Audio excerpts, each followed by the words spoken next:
Okay, hi, I'm Ed again, and what's the date today? I think we're December 27th, 2 days after Christmas, in the year 2019. So we're just a couple of days before the year 2020, the new year. And, okay, I've got something particular that I want to talk about today, but I've got some bullet point ideas, but I don't expect it to be, it's not scripted. And according to a lot of YouTubers, that's like a major sin. But anyway, what I want to do is talk about an idea that I'm borrowing from Dan Dennett. But it kind of, I think the idea kind of helps to solve an intellectual fistfight that Glenda and I have had for quite a few years. It being this, I'm exaggerating, it's not a fistfight, it's just a kind of disagreement within our atheism, you could call it. But it kind of goes like this. Glenn and I agree that the stuff of the religion that we understand the best, Christian religions, Catholicism, all of those, the Bible is all bullshit. Not that there isn't true things, it's not that, but both of us agree that the idea of believing things like a guy walking on water and the first woman who had been made from a rib bone talking to a serpent, and moreover the serpent talking back. We both fully agreement that that's all crap. Where we disagree is this. Glenn is convinced that nobody, or basically nobody, really can believe that kind of thing, given that they're living in this world, they're reasonably intelligent, etc., etc. She just says, I don't think they actually believe it. I think I don't know what she would say, they're kidding themselves or just outright lying or whatever. I, on the other hand, have come to believe, or had come to believe at least, that no, they actually do believe this. It's not just them kidding themselves or something like that. They actually believe those things are real. And it seemed like there's no way that we could get together on that idea. She was convinced of her side, and it made a lot of sense to me, but I was convinced that from conversations with religious people and listening to lots of them online, etc., that these people they're not lying when you talk to them. They're telling absolute truth, and they absolutely do believe it. So what I'm hoping was, I watched this thing by Dan Dennett, I want to give credit there, that he calls, I think the name of the presentation, maybe from one of his books, is the idea of believing in believing, so that he's convinced, and he's got me convinced that he's right, that first of all, religious folks generally, especially Christians, across the border, learn or are taught to accept the idea that believing is a positive thing. Believing, and the fact that there's no evidence or practical or real reason to believe that it's true makes no difference. Believing it, and that's very much connected with the idea of accepting authority, because of course a lot of this what you believe stuff comes from a spokesperson, often a preacher, a pastor, a priest, those kinds of guys. And maybe to put a pin in that idea, Martin Luther, not Martin Luther King, but the original Martin Luther was part of the Protestant Reformation, pointed out this whole idea that believing was the important thing. And in fact, he thought that reason was the enemy of the religious person. And in fact, he said, I think it's a word for word quote, that reason is the whore of the devil. So, in other words, he seems to be equating reasonable thought and reasonable argument with coming from the devil or being, well, as he said, the work of the devil. So, in my own experience, that's what I experience this thing about when I'm asking a religious person, do you really believe that happened? Do you believe, this guy actually walked on water, or are you talking about some kind of metaphor or something? And that goes both ways sometimes. Some of them say, well, no, I don't believe it actually happened, but it's a metaphor for something else. But many of them just out and out say, yes, if the Bible says it happened, it actually happened. Ergo, this space for, I'm talking to like my friend Ron, who's a preacher. He's out and out saying that that often this actually happened.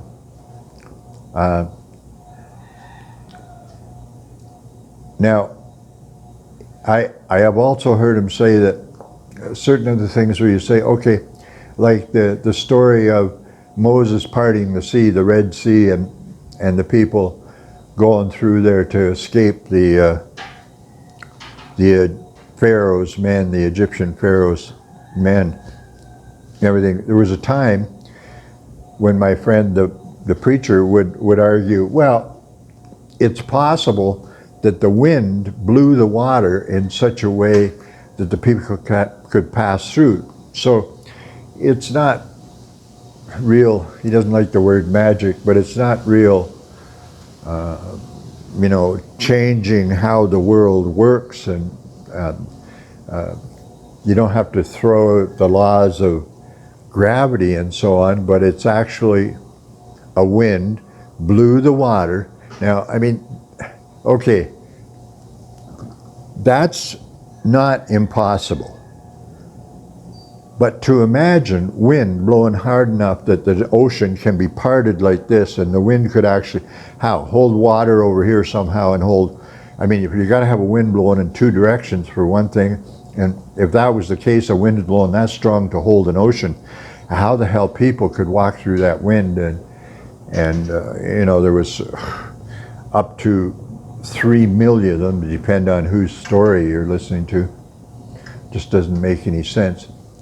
But I think there again, what has happened is the person has bought into the idea that believing stuff, as Martin Luther said,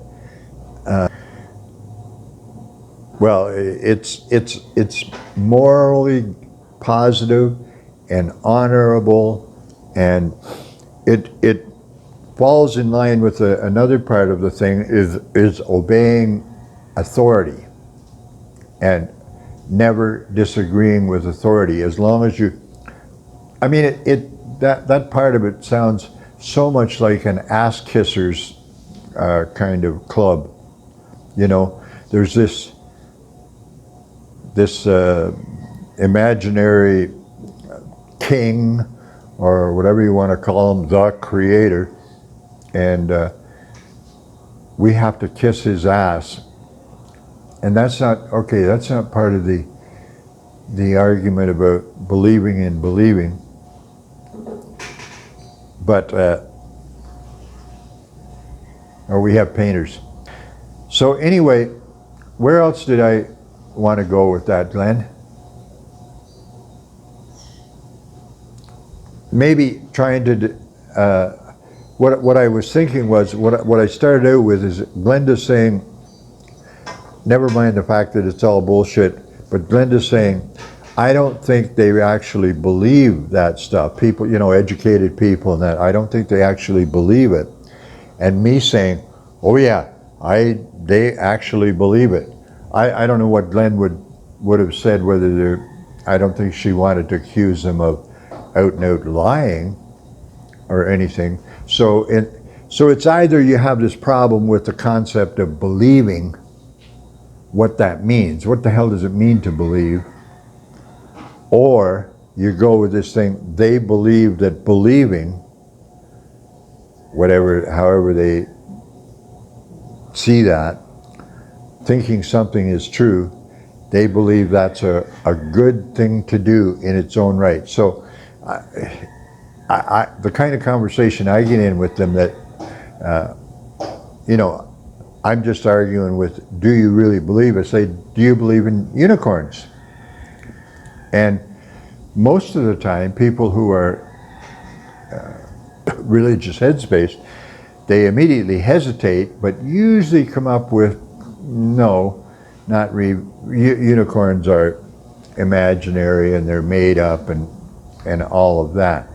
But they seem to be hesitant to disagree. So if you ask them about something like, what about horoscopes? Do you believe in horoscopes? I'm a Taurus. Does that have anything to do with my character or anything like that? Well, I hope there's some horoscope lovers watching, because they're going to try to send me a message and say, you're exactly like a Taurus. I know other Tauruses that are just like you. You're bossy and whatever sort of thing.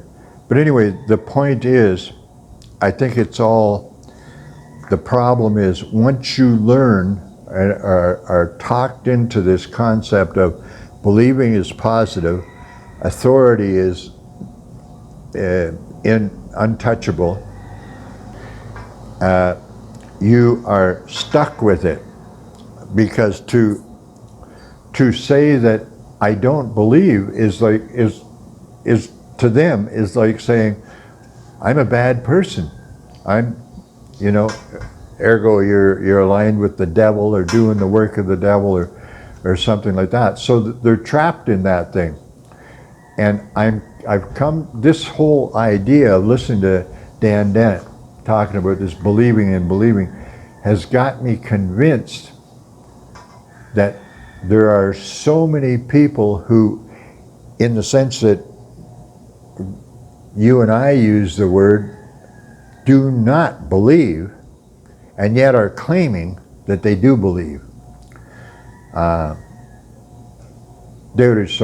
example we often use when I'm talking with my friend Greg about politics, and we look at the United States, look, there's 535 people in the House of Representatives in the House of Representatives, 435 representatives and 100 senators. And I always did say before, 0 are believers, but I think there is one now, and I don't have a name to pull out, I'd love it, but there's one now that actually claims to be a non-believer, a non-religious or whatever. But the point is, we know damn well that of those 535 people, if you just look at the population at large, even if we really lowball the idea of how many people claim that they are atheists, say it's less than 10%, that would still give us, what, out of 535, it would still give us 50-something. None of them say that they are non-believers.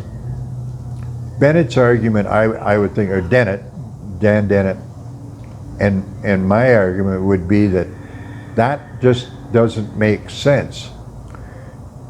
But if you throw in the base level that they are convinced that believing is a good thing, that it doesn't matter what the evidence or evidence for or against is believing that kind of thing.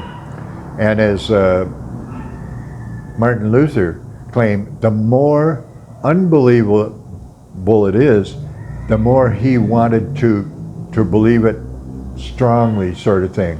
And again, as he said, reason is the whore of the devil, and by that he means reason is what the devil uses as a tool to try to convince us that what we believe is not sensible.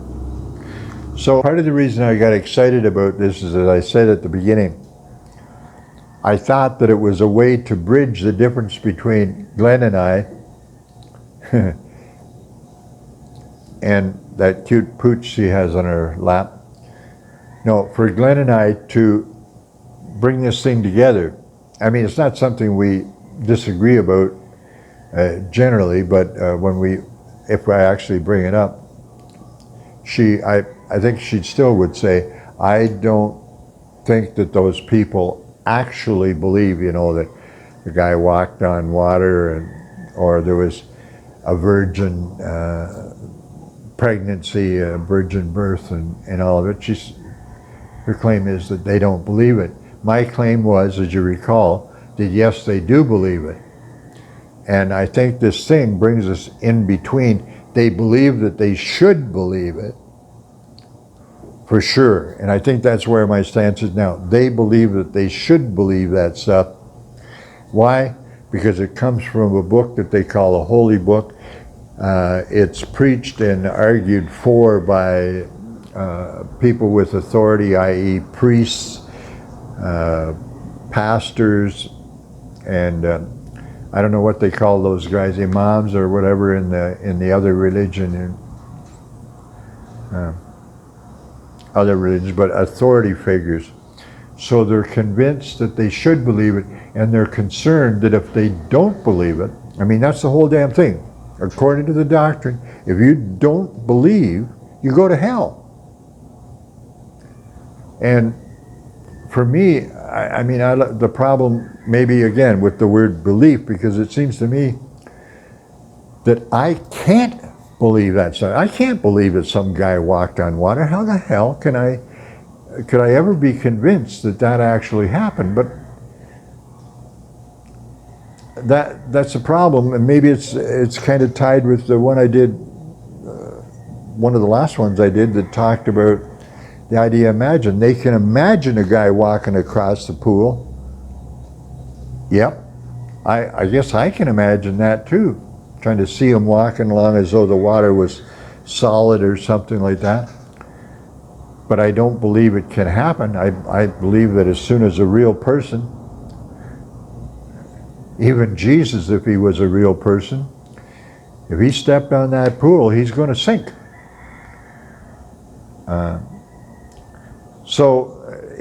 I don't know. I'm not sure if this idea of believing and believing solves the problem for me, but it certainly makes it easier to understand why religious people would stick to ideas and claim that they believe it, no matter how much evidence points out that this is bloody ridiculous. How can you believe,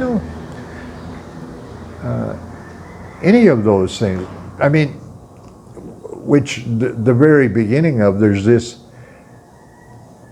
God guy who is so ill-defined that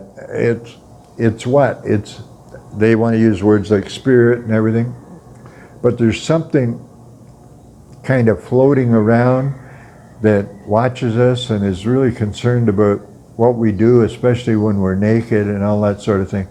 So, right from there, so as a child, you're taught this thing in conjunction with the religion. You're taught this idea, you have to believe or you will go to hell. This is what you have to believe, and you have to believe it or you will go to hell. So that thing gets all locked together, and I don't think it's going to solve the problems between me and the preacher, my preacher friend, or David, my Jehovah's Witness friend.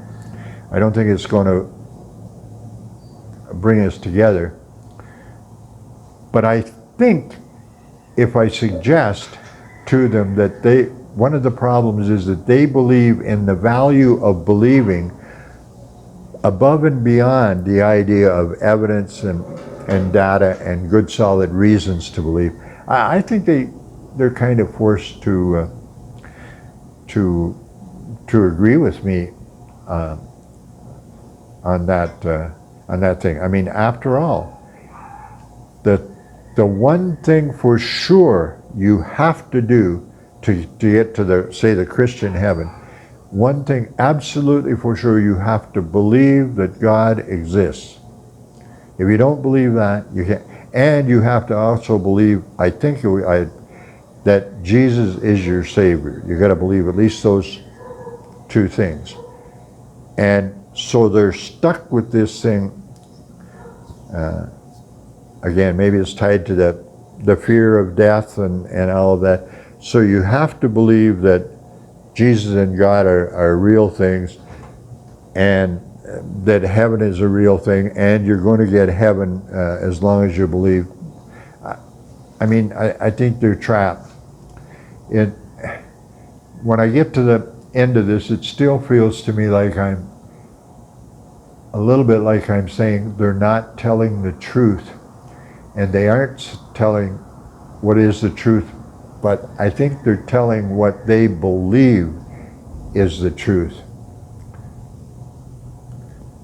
Okay, I think I'm going to start beating around the bush, so I'm just going to, my name is Ed, and here we are on the 27th of December in the year 2019, and I wish you, Christmas is by, but I wish you a Happy New Year and the best in the year 2020, and that's all I'll do for today. Thank you.